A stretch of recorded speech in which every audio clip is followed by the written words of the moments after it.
Hello students, today we are going to start a new chapter, quadratic equations of class 10th mathematics. This is part 1. In this video lesson we shall learn what is a quadratic equation, then in real life situations where quadratic equations appear, then we will learn standard form of a quadratic equation. तो चलिए शुरू करते हैं। सबसे पहले हम ये जानेंगे कि क्वाड्रेटिक इक्वेशन क्या होती है। क्वाड्रेटिक इक्वेशन, जैसा कि आपने क्वाड्रेटिक पोलिनोमियल पढ़ा होगा, क्वाड्रेटिक पोलिनोमियल में क्या होता है कि ऐसा पोलिनोमियल जिसकी डिग्री जो है वो 2 है। जैसे मान लीजिए मैं यहाँ पर एक क्वाड्रेटिक पोलिनोमियल लिखता हूँ 3x² - 7x + 8। ये एक कोई क्वाड्रेटिक पोलिनोमियल है। सिमिलरली एक दूसरा और ले लेता हूँ, सपोज मैं लिख देता हूँ -x² + 8x। ये कोई क्वाड्रेटिक पोलिनोमियल लिखा है। एक और क्वाड्रेटिक पोलिनोमियल में लिखता हूँ, सपोज मैं लिख देता हूँ यहाँ पर 2x² - 3। ये क्वाड्रेटिक पोलिनोमियल है। क्यों? क्योंकि यहाँ हम देखें कि इनमें जो हाईएस्ट डिग्री टर्म है, यदि मैं हाईएस्ट डिग्री टर्म को हाईलाइट करता हूं तो यहाँ हाईएस्ट डिग्री टर्म ये है, इसमें हाईएस्ट डिग्री टर्म ये है, इसमें हाईएस्ट डिग्री टर्म ये है, और इसमें यदि मैं इनकी जो डिग्री देखूं तो यहाँ इसकी डिग्री 2 है, यहाँ इसकी डिग्री भी 2 है, इसकी डिग्री भी 2 है। तो हाईएस्ट ऑर्डर जो टर्म है, हाईएस्ट डिग्री की टर्म है, वो यहाँ पर 3x², यहाँ पर -x² और ये 2x²। तो यहाँ से हमें पता लग रहा है कि ये तीनों के तीनों ही क्वाड्रेटिक पोलिनोमियल है। ये सभी क्या है? क्वाड्रेटिक पोलिनोमियल है। तो क्वाड्रेटिक पोलिनोमियल हमने पोलिनोमियल चैप्टर में पढ़े थे। हम जो भी पोलिनोमियल गिवन है उस पोलिनोमियल में जो डिफरेंट टर्म्स है उनमें जो हाईएस्ट डिग्री टर्म है, जिसमें x वेरिएबल की पावर सबसे हाईएस्ट है, वो टर्म जो है वो मेजर टर्म होती है, और उसकी जो हाईएस्ट पावर है that is equal to the degree of the polynomial. और क्वाड्रेटिक पोलिनोमियल की जो डिग्री है वो यहाँ पर कितनी हो रही है? 2 है। तो जब कोई पोलिनोमियल है और उसकी डिग्री 2 है तो उसे हम क्वाड्रेटिक पोलिनोमियल कर देते हैं। और यदि हम किसी भी क्वाड्रेटिक पोलिनोमियल को इक्वल टू 0 सेट कर देते हैं, quadratic polynomial equal to 0, then it becomes a quadratic equation. इसको हम कह देंगे क्वाड्रेटिक इक्वेशन। तो quadratic equation is nothing but a quadratic polynomial which is equated to 0। तो ये क्वाड्रेटिक इक्वेशन हो जाती है। जैसे यहाँ पर जो क्वाड्रेटिक पोलिनोमियल है ये 3x² - 7x, 3x² - 7x + 8, ये एक क्वाड्रेटिक पोलिनोमियल था। इस क्वाड्रेटिक पोलिनोमियल को यदि मैं इक्वल टू 0 सेट कर देता हूँ तो ये क्वाड्रेटिक इक्वेशन बन जाएगी।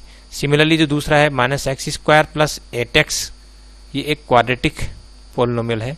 इसको मैं इक्वल टू 0 सेट कर देता हूँ तो ये क्वाड्रेटिक इक्वेशन हो जाएगी। सिमिलरली यदि मैं 2x² - 3, ये जो है इसको यदि मैं सेट कर देता हूँ equal to 0, then it also becomes a quadratic equation. तो ये सभी जो है क्वाड्रेटिक इक्वेशन के एग्जाम्पल है। तो इस तरह से जो है किसी भी क्वाड्रेटिक पोलिनोमियल को यदि हम इक्वल टू 0 लिख देते हैं तो एक इक्वेशन बन जाएगी। और चूंकि उस इक्वेशन में जो वेरिएबल है, ये सिंगल वेरिएबल x है, और उस वेरिएबल की जो हाईएस्ट पावर है वो 2 है, so it is a quadratic equation. अब हाईएस्ट पावर 2 है, इसका मतलब है कि जो नंबर ऑफ टर्म्स है वो कम हो सकती है। जैसे यहाँ मैक्सिमम नंबर ऑफ टर्म्स 3 हो सकती है, क्योंकि डिग्री 2 है, हाईएस्ट पावर 2, फिर डिग्री 1, फिर कांस्टेंट टर्म। तो इसमें number of terms quadratic equation में जो है मैक्सिमम 3 हुई, और यहाँ 2 है, यहाँ 2 है। यहाँ बस ध्यान रखना है कि जो हाईएस्ट ऑर्डर यानी हाईएस्ट डिग्री टर्म है, यानी कि जो हाईएस्ट पावर जिसमें है वेरिएबल की, वो जरूर होनी चाहिए, यानी कि x² की टर्म जरूर होनी चाहिए, तब उसे हम क्वाड्रेटिक इक्वेशन कहेंगे। बाकी का होना जरूरी नहीं है। इवन यहाँ अगर मैं लिख देता हूँ 11x² = 0, this is also a quadratic equation, because here power of the variable is equal to highest power of the variable is equal to 2, so it is a quadratic equation। तो ये तो हुआ क्वाड्रेटिक इक्वेशन क्या होती है। अब ये quadratic equation arise कैसे होती है, कौन सी ऐसी रियल लाइफ सिचुएशंस है जहां पर इस तरह की क्वाड्रेटिक इक्वेशन अपीयर होती है। हम क्वाड्रेटिक इक्वेशन की स्टडी क्यों करें? तो इस क्वेश्चन का आंसर हमें मिलता है जब हम रियल लाइफ सिचुएशंस को डील करते हैं। देखिए जैसे ये क्वेश्चन है, a train travels a distance of 480 kilometer at a uniform speed. एक ट्रेन है जो 480 किलोमीटर की डिस्टेंस ट्रेवल करती है यूनिफॉर्म स्पीड से। If the speed had been 8 kilometer per hour less, यदि उसकी speed 8 kilometer per hour less होती, then it would have taken 3 hours more to cover the same distance. तो उसी train को उतनी ही डिस्टेंस को ट्रेवल करने में 3 घंटे जो है वो ज़्यादा लगते। तो we need to find the speed of the train. From this information we want to find the speed of the train. तो speed train is to travel 480 kilometer distance, and it is given that if the speed of the train is 8 kilometer per hour less, then train will take 3 hours more to cover the same distance. तो अब इस तरह की equation, इस तरह की situation को deal करने के लिए हम जो सबसे पहले शुरुआत करते हैं वो होता है कि जो हमें फाइंड आउट करना है, या हमें जो फाइंड आउट करना है वो क्या है? हमें फाइंड आउट करना है find the speed of the train. तो यदि हमें speed of the train find out करना है तो सबसे पहले तो हम इसी को अज्यूम कर लेते हैं। इसका जो सॉल्यूशन करेंगे तो सॉल्यूशन में हम सबसे पहले जो हमें पता लगाना है, our purpose to find the speed of the train, so let the speed of the train, speed of the train है उसको हम अज्यूम कर लेते हैं। लेट अस सपोज कि स्पीड ऑफ ट्रेन जो है वो है x किलोमीटर पर आवर, ये उसकी स्पीड है और ये यूजुअल स्पीड है, यानी कि इस स्पीड से ट्रेन ट्रेवल कर रही है। ये हमने इमेजिनेशन करी है कि यदि उसकी speed 8 kilometer per hour less होती, तो ये इमेजिनेशन करने पर जो स्पीड बनी वो हो गई x-8, क्योंकि x तो उसकी रियल स्पीड है, और अगर 8 किलोमीटर पर आवर लेस होती है तो ऐसी स्थिति में उसकी स्पीड हो जाएगी x-8। अब हमें पता है कि जो टाइम टेकन होता है वो होता है डिस्टेंस अपॉन स्पीड। यदि हम डिस्टेंस को उस यूनिफॉर्म स्पीड से डिवाइड कर देते हैं तो it will be the time taken. तो यहाँ हम देखते हैं कि यदि वो यूजुअल स्पीड से ट्रेवल करती है तो कितना टाइम लेती है, t1। यूजुअल स्पीड से ट्रेवल करती है तो डिस्टेंस हमारे पास है 480।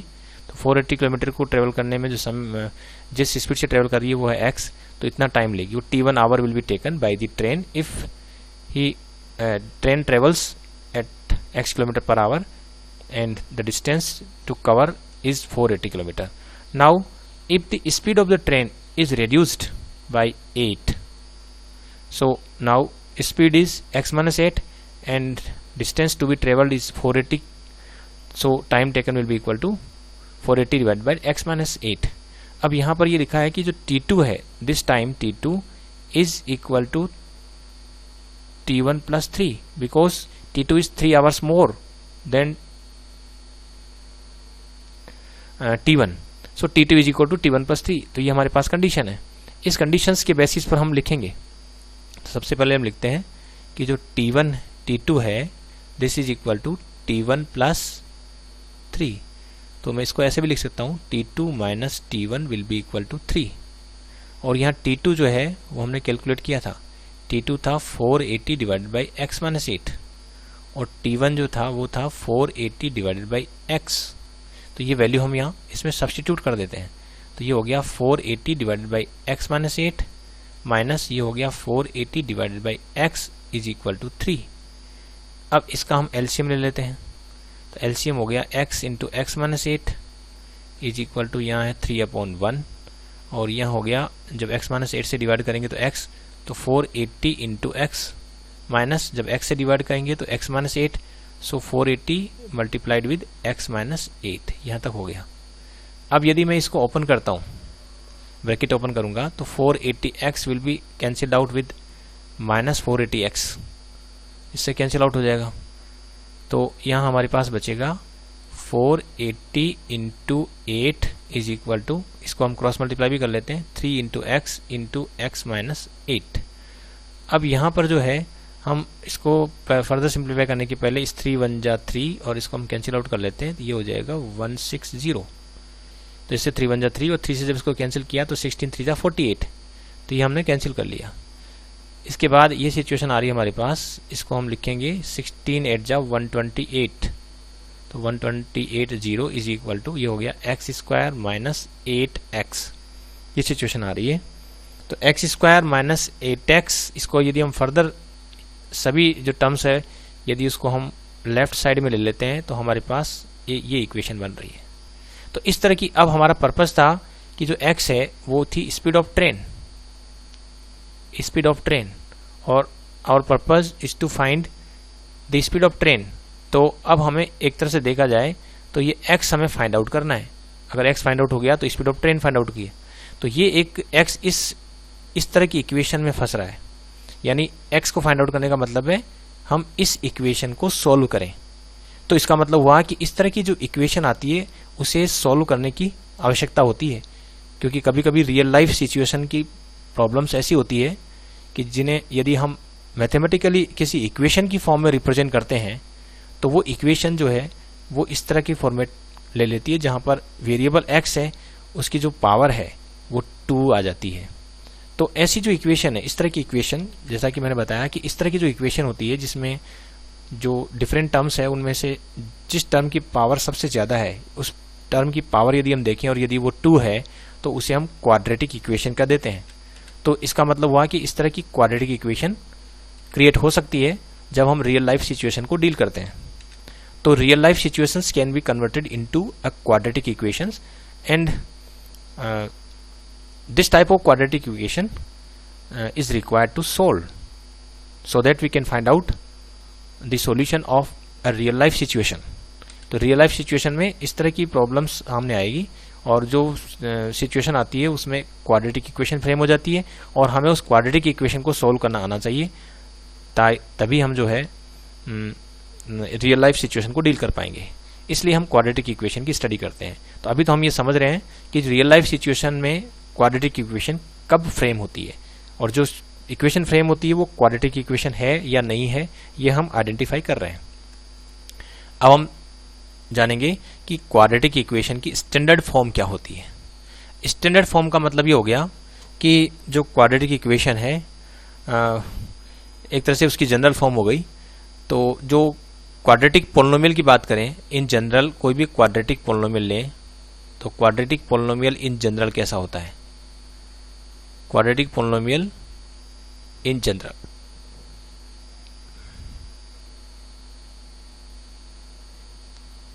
मान लीजिए कोई क्वाड्रेटिक पोलिनोमियल है px है और इन जनरल की बात करें तो उसमें एक्स स्क्वायर की टर्म्स भी हो सकती है।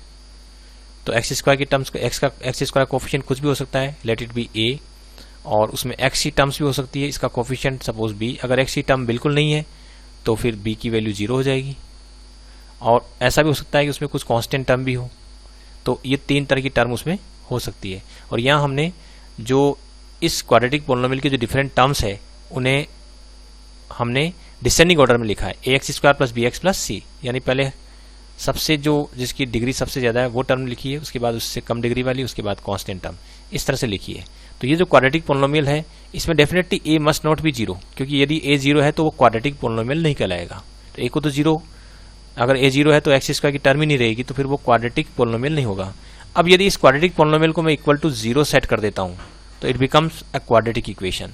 जैसे यहाँ हो गया ax square plus bx plus c is equal to 0।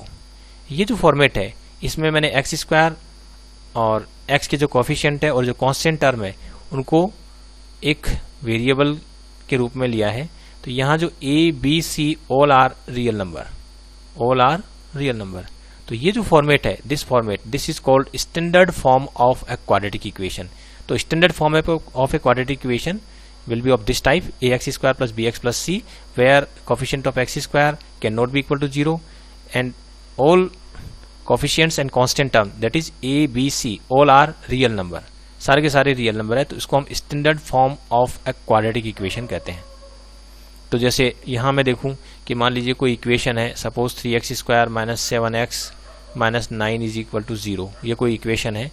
तो यदि मैं उसको स्टैंडर्ड इक्वेशन से कंपेयर करूँ तो मैं बता सकता हूँ कि जो a की वैल्यू है वो कितनी होगी। तो यहाँ जो है, यहाँ a एक्स स्क्वायर का जो कोफिशिएंट है यहाँ a है और यहाँ एक्स स्क्वायर कोफिशिएंट यहाँ पर 3 है। तो इसके बेसिस पर मैं कह सकता हूँ कि जो a है that will be equal to 3। Similarly यदि मैं b की बात करूँ तो जो b है वो यहाँ पर x का कोफिशिएंट है b और यहाँ पर जो x का कोफिशिएंट है वो है -7, तो यहाँ से मैं कह सकता हूँ कि जो b है उसकी वैल्यू हो गई -7। सिमिलरली जो कांस्टेंट टर्म है यहाँ पूरी c है, यहाँ कांस्टेंट टर्म यहाँ पर ये -9 है, तो यहाँ से मैं कंपेयर करके बता सकता हूँ कि जो c है उसकी वैल्यू हो गई -9। तो इस तरह से जो है स्टैंडर्ड इक्वेशन से कंपेयर करके हम बता सकते हैं कि जो है डिफरेंट जो सिंबल है यहाँ पर ए बी सी, इनकी वैल्यू क्या क्या होगी। तो ये हो गया standard form of a quadratic equation. अब हमारे पास एक क्वेश्चन है, हमें पता लगाना है कि ये जो इक्वेशन दे रखी है whether the following equations are quadratic equations or not, ये जो इक्वेशन है वो क्वाड्रेटिक इक्वेशन है या नहीं है।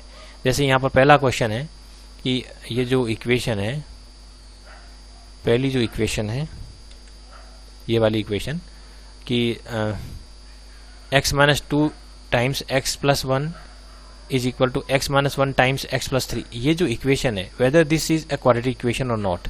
तो इसके लिए हम सबसे पहले इस इक्वेशन को नेक्स्ट पेज पर ले लेते हैं। ये मैंने नेक्स्ट पेज पर इस इक्वेशन को ले लिया है। अब हम इसको चेक करते हैं कि ये जो क्वाड्रेटिक इक्वेशन है या नहीं है। तो चलिए सबसे इसको हमें सिंप्लीफाई करना पड़ेगा। तो ये जो x-2 है उसको हम x+1 से मल्टीप्लाई करेंगे। तो पहले x को मल्टीप्लाई करेंगे हम x+1 से, फिर -2 को मल्टीप्लाई करेंगे x+1 से, इधर राइट साइड में x से मल्टीप्लाई करेंगे x+3 को, इसी तरह से -1 है इसको मल्टीप्लाई करेंगे x+3 से। तो यहाँ जब मल्टीप्लाई किया तो ये हो गया x² प्लस x, ये हो गया -2x minus 2 is equal to ये हो गया x² plus 3x minus x minus 3, ये हमने मल्टीप्लाई कर दिया है और इसी तरह से इधर भी कर दिया है। तो इसको यदि हम सॉल्व करते हैं फर्दर तो ये हो जाएगा x² और ये जो पार्ट है ये हो जाएगा -x और ये हो गया -2, और इसी तरह से यहाँ जो ये पार्ट है ये सॉल्व होने के बाद ये हो रहा है x² प्लस 2x माइनस 3। यदि हम इसे लेफ्ट की तरफ लेते हैं सभी टर्म्स को तो x² की टर्म्स तो ये हो रही है, इसी तरह से जो x की टर्म्स उसको भी हम इकट्ठा कर लेते हैं और जो कांस्टेंट टर्म है उसको भी हम इकट्ठा कर लेते हैं। तो यहाँ हम देख रहे हैं कि जो x² की टर्म्स है वो कैंसिल आउट हो रही है और x² की टर्म कैंसिल आउट होने के बाद जो टर्म बचेगी वो है हमारे पास माइनस का 3x और प्लस का 1 इज इक्वल टू 0, और this is not a quadratic equation, not a quadratic equation. In fact this is a linear equation in variable x। तो this is not a quadratic equation क्योंकि इसमें x² की term ही नहीं रही। तो ये तो हो गया। इसी तरह से जो है हम और भी ले सकते हैं, जैसे मान लीजिए मैं सेकेंड इक्वेशन लेता हूँ और सेकेंड इक्वेशन में यहाँ ले लेता हूँ, ठीक है। अब इस सेकेंड इक्वेशन को हम चेक करते हैं कि ये क्वाड्रेटिक इक्वेशन है या नहीं है। तो इसके लिए हमें x+1 होल स्क्वायर ओपन करना पड़ेगा। तो हमारे पास फॉर्मूला है a plus b whole square is equal to square of the first term यानी a², फिर square of the second term यानी b² plus twice the product of first and second term. इस फॉर्मूले को अप्लाई करके हम जो है इसमें जो लेफ्ट हैंड साइड है इसको हम ओपन कर सकते हैं। तो ये हो जाएगा x² square of the second term 1 और twice the product of first and second term यानी 2x हो जाएगा, 2 टाइम्स ऑफ x इंटू 1 यानी 2x, और इसको हम ओपन करते हैं तो ये हो रहा है 2x माइनस 6। यहाँ पर हम देखें तो 2x दोनों तरफ है तो इसको हम कैंसिल आउट कर सकते हैं डायरेक्ट, और अब फिर इसको हम सिंप्लीफाई कर लेते हैं। तो इसको सिंप्लीफाई करते हैं तो ये आ गया x² और ये हो जाएगा प्लस का 7 इज इक्वल टू 0, चूँकि इसमें x² की टर्म है so it is a quadratic equation. तो ये क्वाड्रेटिक इक्वेशन हो गई है। इसी तरह से जो है तीसरी हम इक्वेशन लेते हैं, तीसरी ये वाली इक्वेशन है, इसको हम जो है नए पेज पर ले लेते हैं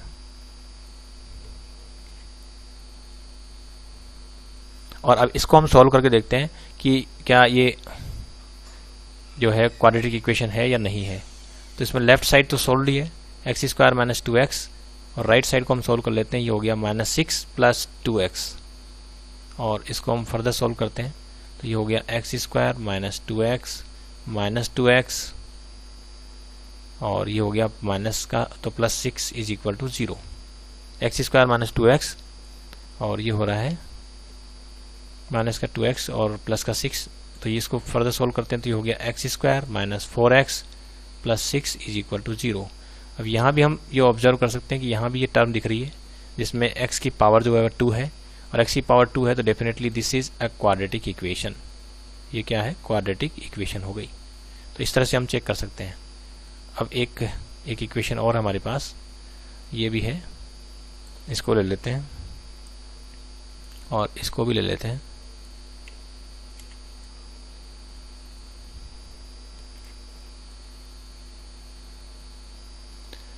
तो सबसे पहले हम ले लेते हैं, इस इक्वेशन को लेते हैं और इसको चेक करते हैं। तो सबसे पहले मैं इसको मल्टीप्लाई करता हूँ, इस x से मैं इसको मल्टीप्लाई करूँगा, फिर इस x से जो है मैं इसको मल्टीप्लाई करूँगा। डायरेक्ट भी मल्टीप्लाई कर सकते हैं। तो x से जब इसको मल्टीप्लाई किया तो आ गया 2x², फिर x से जब इसको मल्टीप्लाई किया तो आया +x, then we will multiply -3 with 2x, then -3 with 1। ये तरीका रहता है। तो इस तरीके से यदि हम मल्टीप्लाई करें तो -3 को जब मैंने इससे मल्टीप्लाई किया तो ये आ गया -6x, और -3 इंटू तो ये हो गया -3 इज इक्वल टू, इसको सॉल्व किया तो आ गया x² + 5x। और अब इसको मैं फर्दर सॉल्व कर लेता हूँ तो ये हो रहा है 2x² - 5x - 3, और इसको मैं लेफ्ट की तरफ ले लेता हूँ तो ये गया -x² - 5x is equal to 0। तो ये स्थिति आ रही है। और अब इसको मैं यदि फर्दर सॉल्व करता हूँ तो इसमें जो सिमिलर टर्म्स हैं उनको इकट्ठा करेंगे। तो ये 2x² और ये -x², ये सिमिलर टर्म हो गई, इनको हमें इकट्ठा करना पड़ेगा। सिमिलरली ये जो -5x और ये -5x है, इसको भी हमें इकट्ठा करना पड़ेगा। -5x और इधर भी राइट साइड में भी क्या है तो +5, तो -5x हो गया, इसको हमें इकट्ठा करना पड़ेगा। तो इसको हम 2x² और -x², तो ये x² हो जाएगा। सिमिलरली ये -10x हो रहा है और ये यहाँ पर -3 हो रहा है, तो इज इक्वल टू 0। तो डेफिनेटली इसमें चूंकि ये टर्म हमें मिल रही है, तो ये टर्म ये इंडिकेट करती है कि ये जो इक्वेशन है ये एक क्वाड्रेटिक इक्वेशन हो गई, ये क्वाड्रेटिक इक्वेशन है। अब हम इस पे आते हैं। हमारे पास ये इक्वेशन है,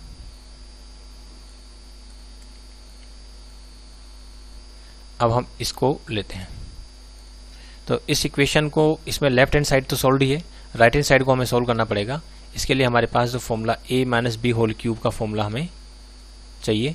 तो a - b का होल क्यूब, या इसको हम a - b into a - b into a - b ऐसे भी सॉल्व कर सकते हैं। और यदि हमें फॉर्मूला लर्न है तो हम ऐसे भी कर सकते हैं, a³ - b³ -3ab ब्रैकेट में a - b। ये फॉर्मूला हम, ये आसान रहता है, ये फॉर्मूला ज़्यादा ठीक है। तो इस फॉर्मूले से हम इसको ओपन कर लेंगे। तो इसमें लेफ्ट हैंड साइड में तो है x³ - 4x² - x + 1, इसमें तो लेफ्ट हैंड साइड तो एज इट इज, और राइट हैंड साइड में हम ये फॉर्मूला अप्लाई करते हैं। तो इसमें जो फर्स्ट टर्म है उसका हमें क्यूब करना है, यानी x³ हो गया, फिर माइनस जो सेकंड टर्म है, यहाँ जो a है वो तो हो गया x, और जो b है वो यहाँ पर है 2। तो यहाँ हो रहा है अब 2 क्यूब करना है, ये 2 क्यूब हो गया, माइनस 3ab करना है। तो 3ab यदि हम यहाँ कैलकुलेट करें तो 3ab आएगा 3 इंटू एक्स इंटू 2, यानी कि 6x आएगा। तो यहाँ लिखेंगे -6x, और फिर ब्रैकेट में हमें लिखना है a - b, यानी ये जो भी टर्म दे रखी है x - 2। इसको हम फर्दर सॉल्व करेंगे। तो इसको फर्दर सॉल्व करते हैं। ये तो लेफ्ट हैंड साइड तो x³ - 4x² - x + 1 ही है, और राइट साइड में जो है इसको हम सोल्व करते हैं तो ये आ गया x³ - 8, इसको जब ओपन करेंगे तो -6x² + 12x हो गया, -6x इंटू -2 यानी कि प्लस का 12x हो गया। अब यहाँ पर हम देखें कि कौन कौन सी टर्म इसमें कैंसिल आउट हो रही है। तो देखिए x³ जो है इस x³ से कैंसिल आउट हो रहा है, और बाकी जो टर्म्स है उनको हम इकट्ठा कर लेते हैं। तो ये जो -4x² है और इसकी जो सिमिलर टर्म इधर -6x² है, इधर लेफ्ट की तरफ आई तो वो हुई +6x²। सिमिलरली जो -x है और इधर इसकी सिमिलर टर्म ये माइनस की 12x थी, इधर आते ही माइनस की 12x हो गई। इसी तरह से जो 1 थी और ये आ गई +8 इधर आ गया इक्वल टू 0। इसको हम फर्दर सॉल्व कर लेते हैं। तो इसमें ये दोनों टर्म सिमिलर है, तो ये हो गया 2x², और यहाँ हो रहा है ये माइनस के 13x। सिमिलरली ये हो रहा है प्लस का 9 इज इक्वल टू 0। एक बार फिर से चेक कर लेते हैं। यहाँ हमारे पास x³ - 8 - 3ab यानी माइनस का 6x, और ये x - 2 तो -6x², यहाँ हो गया प्लस का 12x। तो ये हो रहा है हमारे पास ये हो गया -x, इधर से आ गया आप माइनस के, तो ये ठीक है, और 1 और यहाँ से आ रहा है -8 तो +8, तो ये हमारे पास इक्वेशंस आ रही है। और ये जो इक्वेशन है यहाँ पर हमें जो टर्म नज़र आ रही है वो डेफिनेटली ये वाली टर्म नज़र आ रही है, और ये टर्म ये इंडिकेट करती है कि this is also a quadratic equation, this is also a quadratic equation. तो इस तरह से जो है हम जो भी इक्वेशन हमें दे रखी होगी उस इक्वेशन को हम सिंप्लीफाई कर लेंगे, और फिर हम देख लेंगे कि सिंप्लीफाइड जो इक्वेशन है उसमें यदि x² की टर्म है, हाईएस्ट डिग्री टर्म अगर x² की टर्म है तो वो डेफिनेटली क्वाड्रेटिक इक्वेशन होगी, और यदि उसमें हाईएस्ट डिग्री की जो टर्म है वो 2 से ज़्यादा है या 2 से कम है तो वो फिर वो क्वाड्रेटिक इक्वेशन नहीं हुई। तो आज के इस वीडियो में हमने एक तो ये जाना कि क्वाड्रेटिक इक्वेशन क्या होती है, फिर क्वाड्रेटिक इक्वेशन की ज़रूरत हमें क्यों महसूस होती है, ऐसी कौन सी रियल लाइफ सिचुएशन है जिनमें हमें जिनको हम यदि मैथमेटिकली रिप्रेजेंट करते हैं तो क्वाड्रेटिक इक्वेशन बन जाती है, और फिर कुछ इक्वेशन जो हमें अलग फॉर्मेट में दिखाई देती है लेकिन जब उन्हें हम सिंप्लीफाई करते हैं तब हमें पता लगता है कि वो क्वाड्रेटिक इक्वेशन है या नहीं है। तो आज की वीडियो में हमने ये सब जाना है। Thanks for watching this video.